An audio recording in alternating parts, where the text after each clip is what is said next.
এসেছে। ও মা ভালো আছো মা? ভালো আছে মা।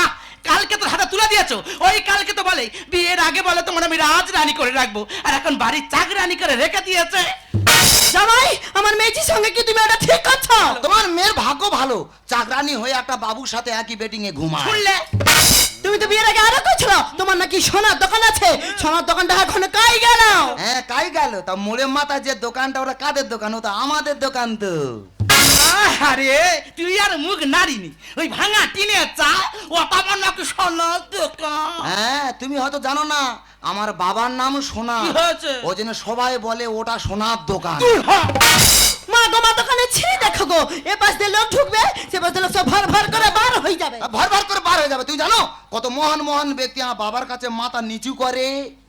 জানো গো তোমার বাবা কি এমন মহান কাজ করতো? আরে না না, ওটা তো আমাদের সেলুন দোকান, আমার বাবা তো মাথা চুল কাটতো। বেরো।